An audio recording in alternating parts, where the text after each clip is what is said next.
I can't quite believe it, but we have made it to 20 episodes of the Korean Beauty Show podcast.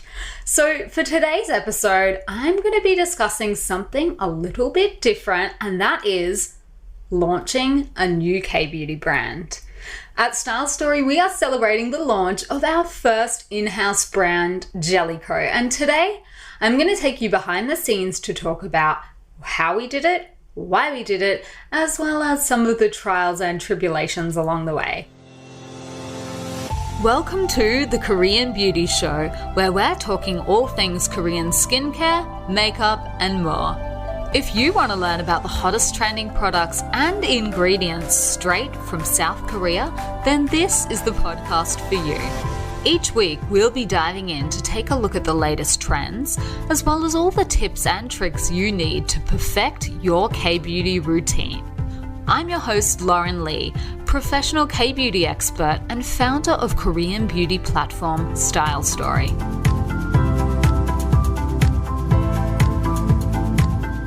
Are you ready for this, Jelly? I hope so, because today we're talking about the launch of Jellicoe and what it takes to get a new K-beauty brand off the ground. But first, if we haven't already met, then I'll introduce myself. My name is Lauren Lee, and I'm a K-beauty expert and founder of Style Story, the online K-beauty platform where you can shop and explore the world of Korean beauty. Today's sponsor is Jellicoe Bubble Tea Steam Cream, a deliciously creamy moisturizer that is a drink for your skin. Bubble Tea Steam Cream features super ingredients niacinamide, vitamin E, beta-glucan, pearl, squalane, sodium hyaluronate, panthenol, and more. Save 10% off your Jellicoe Bubble Tea Steam Cream with code PODCAST. Jump over to stylestory.com.au where bubble tea is now being served. Okay, so today I'm going to talk to you guys about something a little bit different,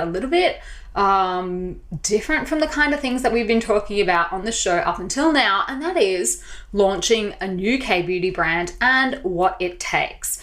So Jellicoe, that's co with a K-O, is Style Story's first in-house brand. And this is something that we've been working on behind the scenes for many years. So obviously I've been in the game quite a while. And throughout that process, I have consulted with many, many other brands. I've helped them put together their products. I've helped them come up with everything from names to the new products, to labels, to ingredients lists, everything like that. And in the process of doing that, I've read thousands of ingredients lists and analyzed thousands of material safety data sheets, which are the documents that go along with products and that you need in order to basically import a product into another country. So throughout that process, I ended up learning a whole lot about what makes a good product, what makes a bad product, and what makes just kind of a mediocre one. And I've also learned a whole lot about what people like and dislike in their beauty products. I've been really surprised, I guess you could say, over the years about products that either have really, really stellar ingredients lists that just don't seem to translate very well, and on the contrary, products that are pretty ordinary that seem to go viral. So I guess you could say the whole time that I have been working in the K-beauty industry, I've basically been learning on the job about what it takes to make a brand. I've been, working with the brands to put their own products and ingredients and everything like that together. And it occurred to me many times throughout, I guess, that process that, I'm giving all of these brands so much help to go and make their own products, but then I need to still go and do all the hard work for them by actually launching that brand in a new country.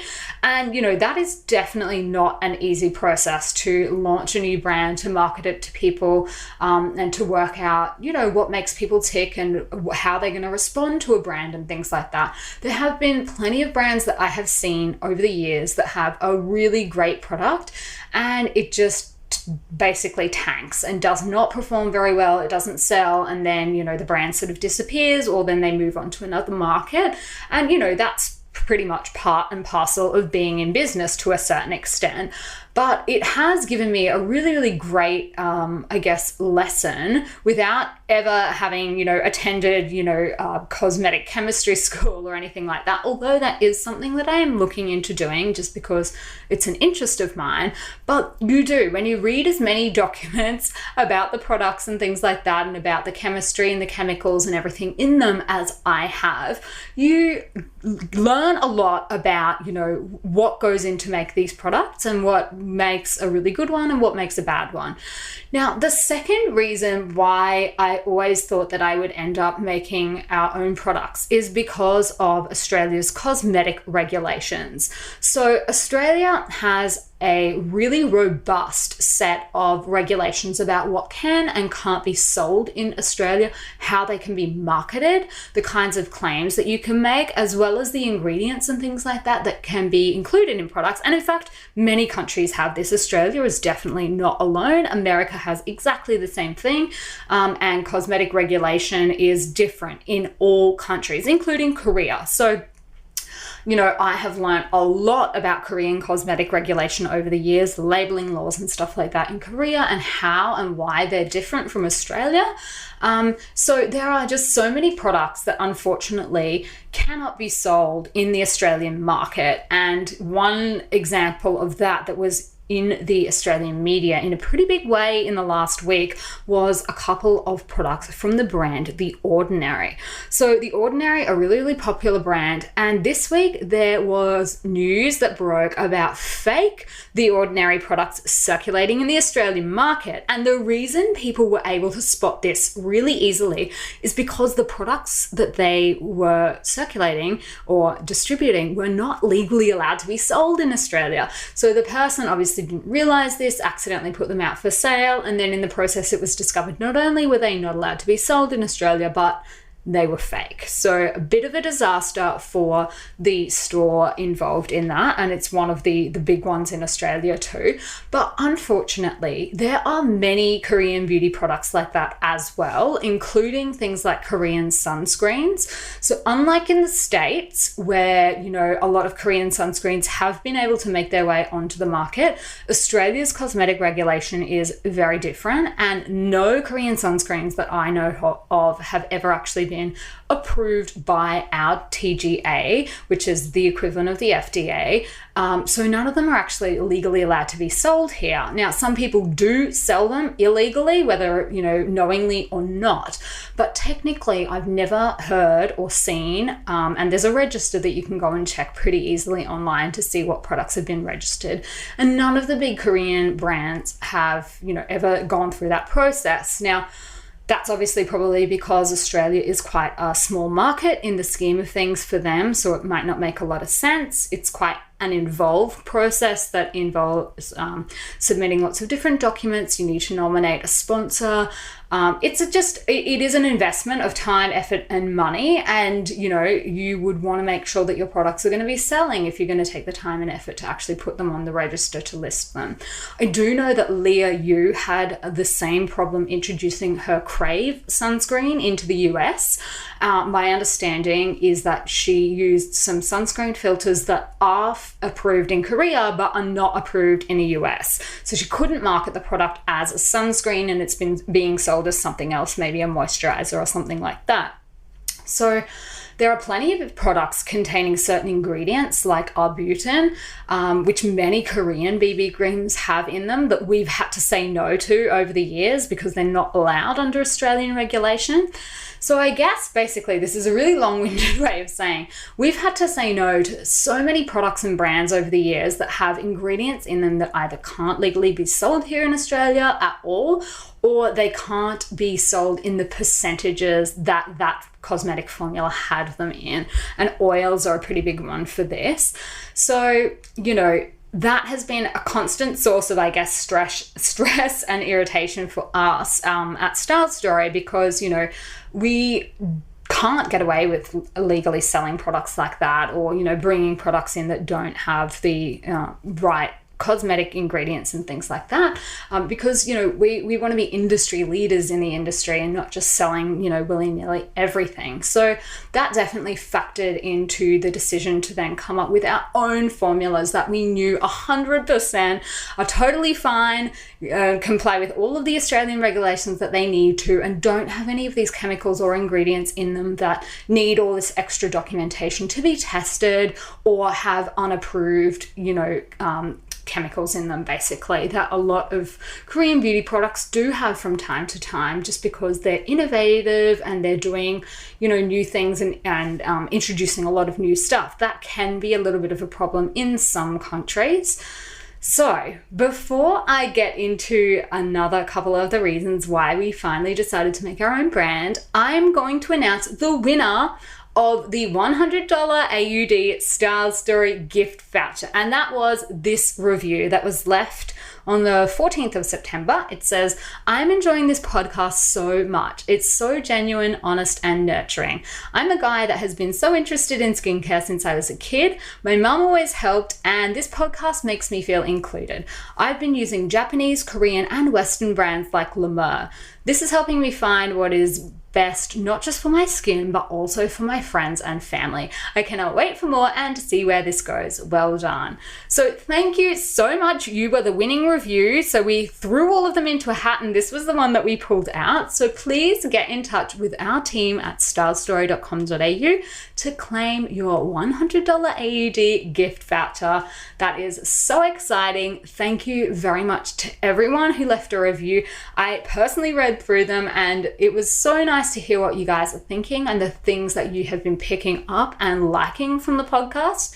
If you haven't already left your review, then better late than never. You can leave one now. I would love to know what you think. So you will find a spot to leave your review on Apple iTunes. Otherwise, you can come over and find us, Style Story, on Facebook and leave your review there where people can see it as well.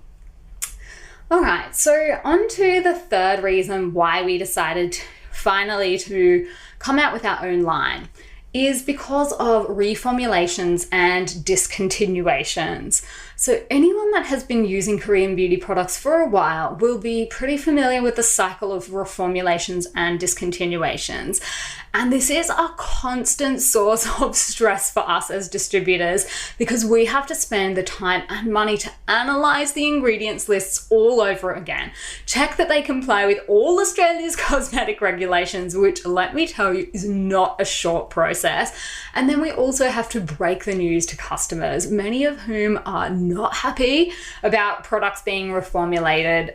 So we really wanted to break this cycle. I literally cannot tell you how much of a stressful thing this is. And sometimes the brands don't tell you that they're doing it. So, you'll be notified by someone else picking up something and you're like, hold on a second, why didn't I hear about that? Like the percentage of vitamin C just changed from 10% to 5%. Like, that's big news. Why didn't anyone tell me? So that has been a pretty constant source of stress for us pretty much since Style Story first started back in 2014.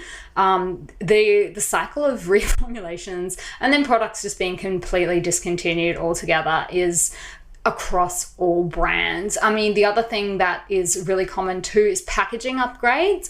And I know the brands do it to try and, introduce new packaging that's maybe easier to use or more environmentally friendly or something like that. But for us as distributors, we then have lots of people, emailing and messaging like, oh my God, is this a fake? Did you sell me a fake?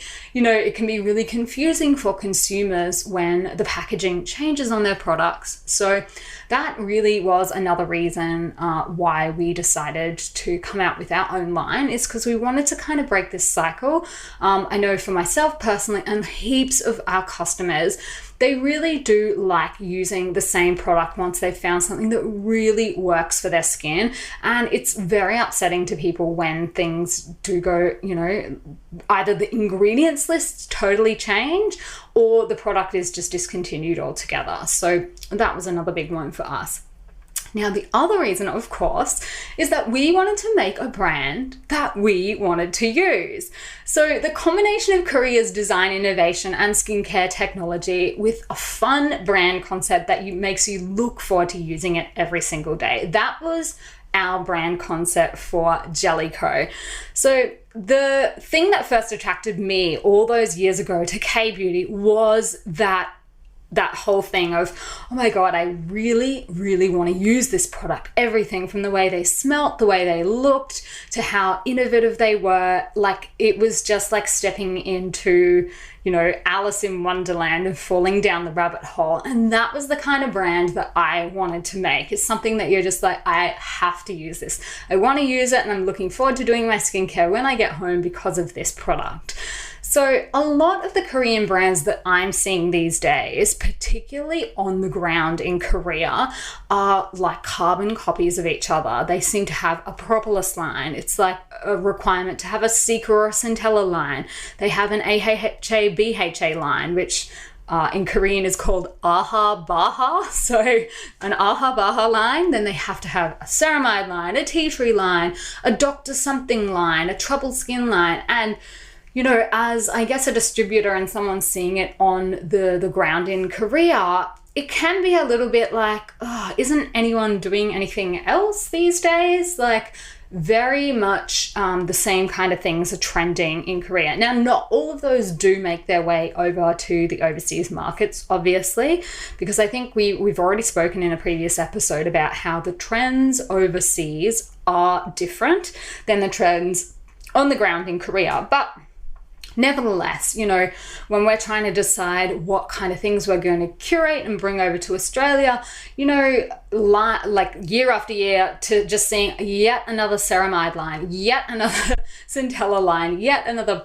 propolis line, it's like, okay, like we've kind of done that. So, that was the other thing. And I think that the reason that the brands are doing this is to, try and make you buy more and more products. And I think that it can actually be quite confusing to consumers. I know we talk to people every single day on Style Story who are just so confused with what products they should be using, what order to use them in. So what we wanted to do instead was to try and focus more on a really good, well-rounded formula with really great textures, rather than a fad or an ingredient that we build an entire line around, and try and make it for as many people as possible so that lots of different skin types can use it, so that they don't have to go and buy the AHA BAHA, AHA BHA line, and then the Cica line, and then the tea tree line, and then the, on and on and on.